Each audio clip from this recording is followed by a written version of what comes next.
Kuna dada mmoja ameolewa na wanapendana sana na mume wake. Kuna siku sasa mume wake alisafiri kikazi, safari iliyochukua miezi 2 na zaidi nje ya mkoa. Sasa siku ambazo mume anakaribia kurudi nyumbani, yule dada mke wa mshikaji aliamua kumuita fundi seremala aje amrekebishie chaga za kitanda kwa ajili ya maandalizi ya kumpokea mume wake, na alimpata fundi. Akafika nyumbani na akamuonyesha kitanda mpaka chumbani cha yeye na mume wake. Fundi akawasili, akamwambia ndo hicho. Fundi akaanza kazi yake. Sasa wakati fundi anaendelea na kazi bwana, kumbe mume wa yule dada naye ndo alikuwa anarudi siku hiyo, na aliamua kumfanyia surprise mke wake kwa sababu alikuwa amemmisi sana, na alimbebea mazawadi na malupulupu ya kutosha. Hivyo alinyata taratibu mpaka kwenye mlango wa chumba chake yeye na mke wake, na alipofika akasikia mazungumzo kati ya mke wake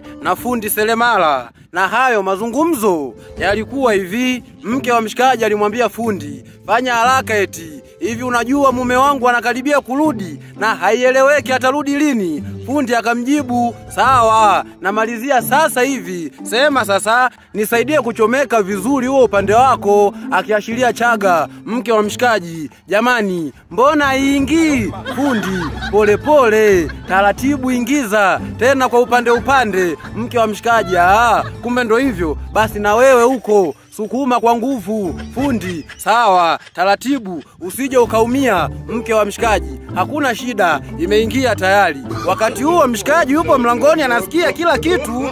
Fundi akachukua godoro akaliweka juu ya kitanda. Pale mke wa mshikaji akajirushia kwenye godoro ili kuhakikisha kitanda kiko fresh. Oho, kwa bahati mbaya bwana, chaga si ikachomoka tena. Mke wa mshikaji, uwi, Mungu wangu, kiuno changu. Fundi, jamani, pole sana. Mke wa mshikaji, sasa tunafanyaje? Fundi, ngoja nichomeke tena.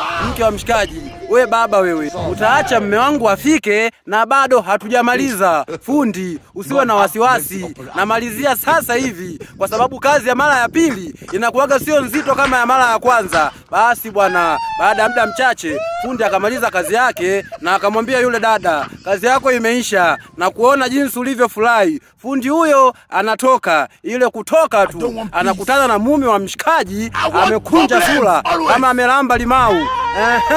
Wewe sasa ndo unakuwa mume wa huyo dada. Unafanya nini hapo? Komenti ziwe fupi, chunga tusikanyagane. Unachokitaka na mimi nakitaka. Hasara haiangali mtaji.